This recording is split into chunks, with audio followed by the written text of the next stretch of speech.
this is Lisa Lampanelli. What the hell is the deal? You just call yourself? Oh, yes. This is ridiculous. I'm a professional. You know, the only other person that's ever done this to me for an interview where I'm thinking, like, you've got to have people for that was Lewis Black. He's straight up... The bigger we are, the cooler we are. I know, it's so awesome. His was a different situation, though, where they gave me the phone number to call, and I called the number, and he picked up and answered. And then he's like, why aren't you calling my people? And I said, this is the number they gave me. And he just said, somebody's getting fired. Oh, that's so funny. No, I always make my own calls. I say I don't want to be talking to any more people than I have to on a daily basis. So it cuts out the middleman. Exactly. I like your attitude on that. I like your everything.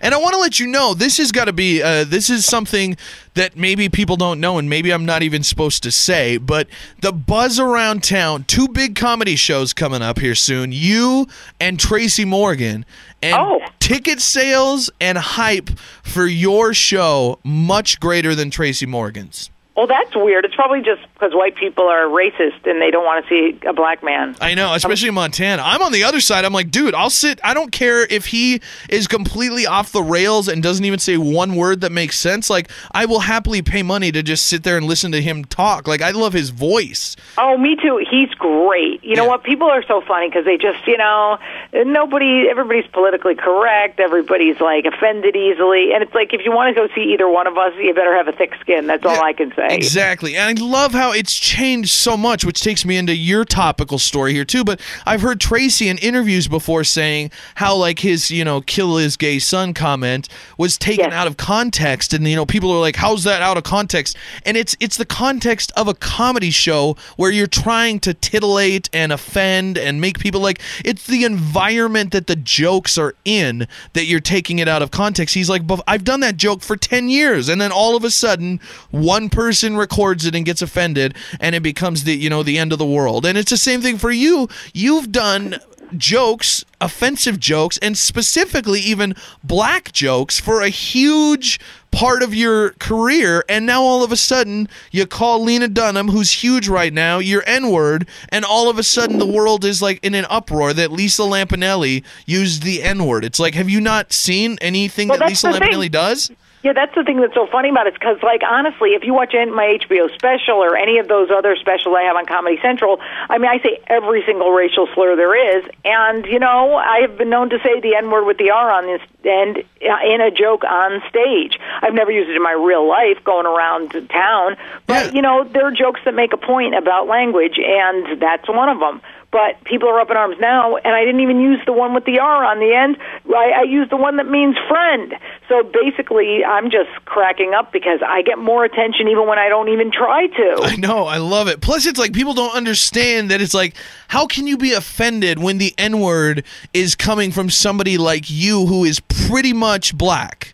I mean, that's the thing. It's like, I just don't get it. And, I don't see gay people getting up in arms when I say probably more gay slurs than I've said about any other group because there's so many funny ones, I know. It's great. I know. So, hey, this is the deal. When you sign up to do comedy, you kind of know you're going to ruffle some feathers, and you go, oh, well, they're going to get over it, and if they don't, those weren't real fans to begin with. Yeah. That's what's so cool about it is like, yeah, especially in your position. I mean, if you say like Tracy was a little worried because of 30 Rock, it's like you got a whole network breathing down your neck. But it's like all that's going to change, nothing's going to change. Like you've got your fans, you're still touring. It's like all the people that love you are going to get it and think, if nothing else, think it's funny for one thing. So it's like they're not going to stop coming to your shows. Like you have nothing to lose by offending people, which is great position as a comedian. Yeah, and I am lucky because maybe it's meant to be that I'm not super famous and don't have a TV show, because then I'd be apologizing all the time. Either that or I wouldn't be able to do comedy the way I want to do it. Yeah. So it's almost like a give and take. It's like, well, do you want the huge fame and fortune from a TV show? Yes. But at what price? Do you want to have to censor yourself? No. So, the ironic thing is I hardly say the N-word at all anymore, maybe one show a month. I even did Harlem, the Apollo a couple weeks ago, and the reporter from BET was like, "Why didn't you say the N-word? We were looking forward to it." And I'm like, if it just isn't in a joke that makes sense to me, it doesn't make sense. Yeah, you're not using it just to make people go, "Ooh, she said the N-word." It's like you're using it because it works in a bit. I know, but you know what? Hey, people are allowed their opinion. Thank God we're in America, or I wouldn't have any career at all because I get to say what I want to say.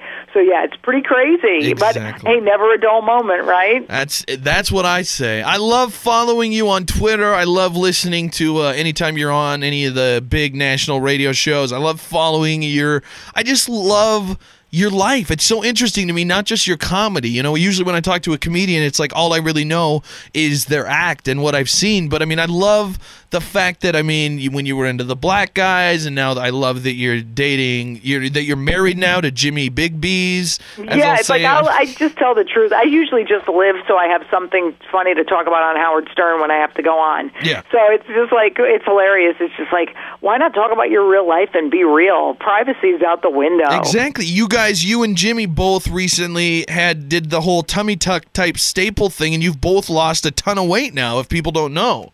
Oh, yeah, thank God. I lost 105.6 pounds. You always have to tack that 0.6 on. Women will kill you if you don't. And Jimmy lost the 88. So, yeah, it's good. Now the job is just keeping it off. Oh, I know. It's killer. I did an Ideal Protein is the name of the diet I did with this Dr. Fuller here in Billings, who works with me as a sponsor of the show. I lost 86 pounds in 3 months. And it was no exercise. It was just the diet change. And then I went like 6 months off the diet, just kind of in this maintenance phase, and then I have fallen completely off the wagon, and every day I go to Taco Bell and Dairy Queen every single day. Guess what? You didn't fail. The thing is, seriously, diets do not work, because what happens is you deprive yourself, and as you know, we always then go and binge on stuff that we couldn't have during the diet. Yeah. So the point is, what we do now is we eat really small portions forced on us because we have no willpower. You get it forced on you by a small stomach. You have to do it, and now it's working on why we overeat, like in our head. Because man, when you're upset, you eat. When you're celebrating, you eat. It's all about emotional stuff. Yeah, when you're a fat guy like me, you just kind of enjoy it. Yeah, I drive by a Dairy Queen, and it's like I feel there's some sort of a force pulling me in, making me get a blizzard. Oh, my God, I'm so with you, man. That peanut butter parfait, they should be my sponsor. That is the best thing ever invented. But you know what I think a lot of it is? It's just like you got to know that, thank God, the devil you know is better than the devil other people know. You could be a heroin addict. I know. So this is better than that. I do. I think that often. It's like here in Billings, like we used to have an amateur football team here in town, so cocaine was really easy to get, and then they shut that down, and so all those guys moved out of the community, and it's like now cocaine is really hard to get, and I'm kind of thankful, like thinking, yeah, man, if it was really accessible, I might be just like a coked out mess right now, and instead I'm just kind of a flabby dude that at least has his stuff together. Yeah, it's funny. It's it is the lesser of the evils, But either way, it's so weird. I've never done a drug in my life because I've smoked pot maybe 3 times, and I'm just horrible at it. Oh, I was never a good drinker, so I'm like, well, food and men seem like an easy thing. Let's do that. Yeah, I've tried drugs before, but it's all been like bad experiences. Like where the one time I got, into the whole like we're trying cocaine thing with some other radio DJs back in the day. Like I look back and like they're dead now, and that was like 5 years ago, and I'm like, that doesn't seem like a good path. Like when I look at it, like you make a great point, because Jimmy used to be in the bar industry. He used to own a rock and roll club, and he said some guy he knows from the old days is still doing coke, and he's like, dude, we're 51. Like, you should be cutting out butter. Are you kidding me? Exactly.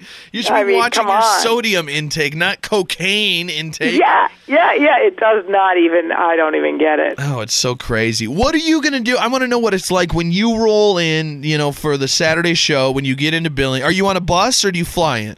Oh, no, I fly in. Okay, so you're flying in. Are you one of those people that experiences the town? Do you want to go like see some stores, or are you just kind of like, I want to get to my hotel, rest a little bit, go do my show, and get the H out?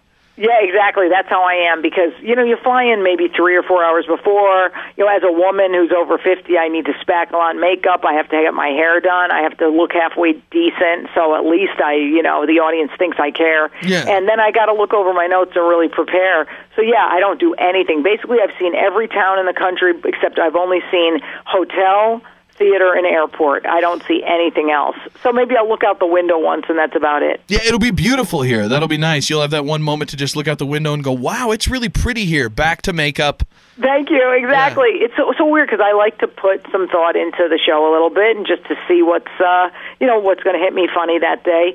So, yeah, pretty much it's just a whirlwind, and then I get the hell out. I love it. It's so weird. I kind of get, to enjoy the backstage experience of some of the comedians that have come here over the years because of my huge celebrity status in this city. Oh, yes. And it's so different. Like Carrot Top, who's obviously the butt of every comedian's jokes. Like I hung out with the dude for the entire day he was here. Like he brings in a chef from a restaurant to cook steaks on an actual grill in the alley behind the theater. They flew him in from Omaha. They were Omaha steaks. He has a masseuse that comes in and they set up a massage room for him, and there's an hour dedicated to him, with a strictly female masseuse, and they do so he does so much, and his dressing room looks like a home, and there's guys like that. And then I sat and talked to him for 3 hours after the show as he just got wasted. And then there's guys like George Carlin when he was here. He was here before he passed away, obviously, and he arrived at the venue as the opener was telling his last joke.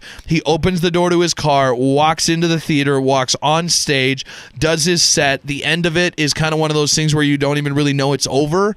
It's not like a huge banging joke. It's just kind of like my bit's over. He sets the mic down, walks off stage, gets in the car, and drives away. It's like, no, he doesn't spend a minute in the theater outside of his act. He's just in and out. Does his business. I'm somewhere in between, I'll hang out for about a half hour before the show and just kind of see my opening act and say hi and then just chill a little bit. But yeah, I was never one to get a chef in there, do this and that. Carrot Top's mad rich, so I'm sure that's why he can do that. But it just seems a little bit like we all have our different routines, and mine's just kind of taking it a little seriously, but not too seriously. Yeah, he does the whole, he spends the whole day writing new topical bits. He'll sit there with all the newspapers and he'll ask questions of where's the crappiest city within 50 miles of here? Where's the word, and it's because he's trying to recraft all his bits to localize them, and it's it's he moves in and goes full, 8-hour days before his show, which is just crazy to me. I'm the same way as you. It's if I came into a city, the number one thing I'm looking for is either food or a nap. Right. That's all we need. Yeah. Food, sleep, and possibly hit the gym, because now that I lost weight, I'm trying to keep it off. So, yeah, it's just okay, I think that's about it. That's all I can handle. Exactly. And I'm in the same boat. I'm more of a Lisa Lampanelli than a Carrot Top, I guess. That's a good thing. Yeah, I would agree. For all the people that are coming to the show that already have their tickets or are thinking oh, my gosh, I don't have tickets yet, but I do love Lisa. What's a Lisa Lampanelli show like? For people that haven't seen a full show of yours that know you from the roasts or from something else, what's a Lisa Lampanelli show live in person? Well, pretty much, if you can't take a joke, you should probably sit in the back, because, I verbally cornhole the audience pretty much, and then I rant and rave a lot about The Apprentice, because I was on The Apprentice last year. I've got a lot of material about the new weight loss and the surgery, and me and Jimmy Big Ball's life together, and pretty much I rant about everything that pisses me off that week.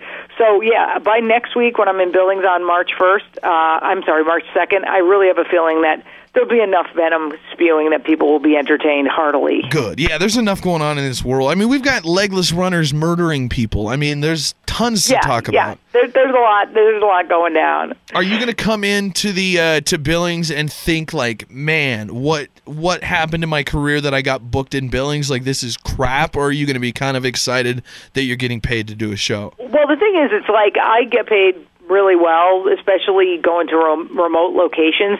So, if you're getting really great money to go to a place, it doesn't matter where it is. And also, the only people who come are your fans. Like, you don't kind of get all these people who are just curious because, it's a real theater. So, I think it's fantastic. I love it. That's good. I always wonder that with comedians, like where if I was at, and I think I'd be, again, like Elisa Lampanelli, where I'm sure some comedians would be like, Billings? Screw that. Like, I'm not going to Billings, Montana. But then I'd be like, oh, Billings, a place that has a ton of my fans that will pay $45 happily to see me do a show? Yeah, oh my God, great. I get to pay my whole mortgage for the year from that show. I mean, whoever, quibbles with that? I know. It's crazy. And actually, we've got a pretty lively, there's a little Asian fellow from this city that moved out to L.A., and he's been bringing in some decent acts through he's got a vibrant kind of local comedy stand-up scene going now. So we've got, these are nobody compared to you, but he's brought in Steve-O, and Chris Kattan just came in, and Pauly Shore, and so he's bringing in some decent kind of LA level stand-up guys to Billings. So it's like people are getting more and more used to paying money to see live comedy here, and